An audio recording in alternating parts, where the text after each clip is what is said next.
Hello friends, welcome to amalikitchens. நம்மளோட கிச்சன்ல இன்னைக்கு ஒரு சூப்பரான டேஸ்டியான பிரியாணி ரெசிபி தாங்க பார்க்க போறோம்.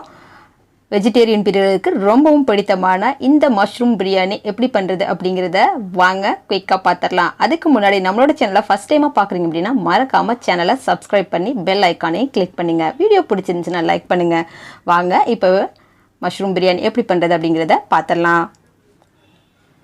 இப்போ ஒரு கடாய் வச்சு அதில் பார்த்தீங்கன்னா 3 டேபிள் ஸ்பூன் அளவுக்கு நெய் சேர்த்துக்கிறேன். நெய் காஞ்சதும் அது கூடவே பார்த்தீங்கன்னா 3 பட்டை, 3 ஏலக்காய், 3 கிராம்பு இதையும் எண்ணெயில் போட்டலாம்.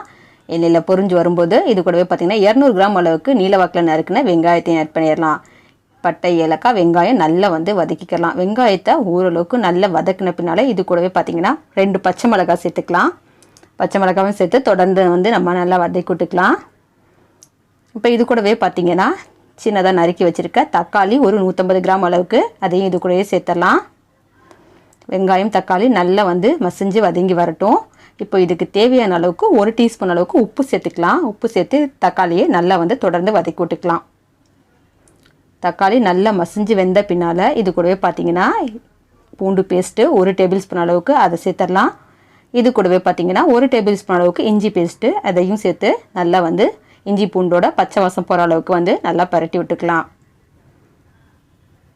இப்போ இது கூடவே பார்த்தீங்கன்னா கொத்தமல்லி ஒரு பிடி அளவுக்கு சேர்த்துக்கலாம். இது கூடவே புதினாவும் ஒரு பிடி அளவுக்கு சேர்த்துக்கலாம். இப்போ இது எல்லாத்தையும் நல்லா பரட்டி விட்டு ஒரு டீஸ்பூன் அளவுக்கு காரத்துக்கு மிளகாய்த்தூள் சேர்த்துக்கலாம். ஒரு அரை டீஸ்பூன் அளவுக்கு பார்த்தீங்கன்னா பட்டை ஏலக்காய் பொடி இதையும் சேர்த்துட்டு ஒரு அரை ஸ்பூன் அளவுக்கு கரம் மசாலா பொடி அதையும் சேர்த்து நல்லா மசாலாவை பச்சை வாசம் போகிற அளவுக்கு பிரட்டிக்கலாம். 200 கிராம் அளவுக்கு பார்த்தீங்கன்னா மஷ்ரூம் எடுத்து இந்த மாதிரி மஷ்ரூமை முழுசாகவே நீலவாக்கில் நறுக்கி எடுத்திருக்கேன். இப்போ அதை இந்த மசாலாவோட சேர்த்துடலாம்.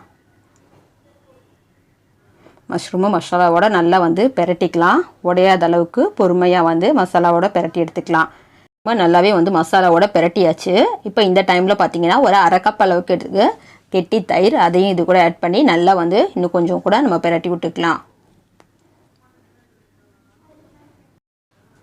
தயிர் சேர்த்து நல்லா பிரட்டிக்கலாம். இப்போ பிரட்டி எடுத்த பின்னால் இது கூட பார்த்தீங்கன்னா 1.5 கப் அளவுக்கு தண்ணி ஊற்றிக்கிறேன். நம்ம எதில் ரைஸ் அறந்துருக்கோமோ அது அளவுக்கு பார்த்தீங்கன்னா 1.5 கப் அளவுக்கு தண்ணி எடுத்துக்கலாம். இப்போ இந்த கப்பில் பார்த்தீங்கன்னா 1 கப் அளவுக்கு ரைஸ் எடுத்திருக்கேன். நான் 1.5 கப் அளவுக்கு தண்ணி சேர்த்துருக்கேன். அரிசி அரை மணி நேரம் நல்லா ஊற வச்சு எடுத்திருக்கேன். இப்போ நல்லா கொதி வந்துட்டுருக்கு. இந்த டைமில் நம்ம அரிசி இது கூடவே ஆட் பண்ணிடலாம். பொதுவாகவே எந்த ஒரு ரைஸ் பண்ண போகும்போதும் அரிசியை ஓரளவுக்கு கொஞ்சம் நேரம் நம்ம ஊற வச்சிட்டோம் அப்படின்னா சாப்பாடு ரொம்ப சாஃப்டாக இருக்கும். அதே மாதிரி பாஸ்மதி அரிசியை போட்டதும் ரொம்ப நம்ம தொடர்ந்து கிண்டிகிட்டே இருக்கக்கூடாது. ஓரளவுக்கு நம்ம கிண்டிட்டு அடுப்பு லோ ஃப்ளேமில் வச்சு கொஞ்சம் டைம் கொடுத்து நம்ம கிண்டணும் அப்படின்னா அது ரைஸ் உடையாமல் இருக்கும். அவ்வளோதான். ஓரளவுக்கு தண்ணி நல்லா ட்ரை ஆயிடுச்சு. இந்த டைமில் பார்த்திங்கன்னா நம்ம தம் போட்டலாம். தம் போடுறதுக்கு சாதாரணமாக ஒரு மூடி போட்டு மூடி அதில் நல்லா கனமான ஒரு வெயிட் வைக்க போகிறோம்.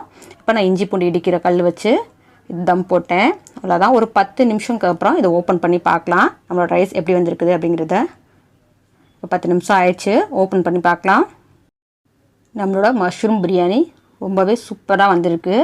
தண்ணி சரியான பதத்தில் வச்சுருக்கனால கொஞ்சம் கூட குலையாமல் உதிரி உதிரியாக சூப்பராக வந்திருக்கு. அவ்வளோதான் ஃப்ரெண்ட்ஸ், நம்மளோட மஷ்ரூம் பிரியாணி ரெடி ஆயிடுச்சு. பிரியாணி அப்படின்னா எல்லாரும் கண்டிப்பாக விரும்பி சாப்பிட தான் செய்வாங்க. அப்படி எல்லாருக்கும் பிடிச்சமான இந்த மஷ்ரூம் பிரியாணியை நீங்களும் கண்டிப்பாக உங்களோட வீட்டில் ட்ரை பண்ணி பாருங்கள். நம்மளோட வீடியோ பிடிச்சிருந்துச்சுன்னா லைக் பண்ணுங்கள். உங்கள் ஃப்ரெண்ட்ஸ் அண்ட் ஃபேமிலிக்குள்ள ஷேர் பண்ணுங்கள். மறக்காமல் சேனலை சப்ஸ்கிரைப் பண்ணி பெல் ஐக்கானையும் கிளிக் பண்ணிடுங்க. தேங்க்யூ ஃபார் வாட்சிங்.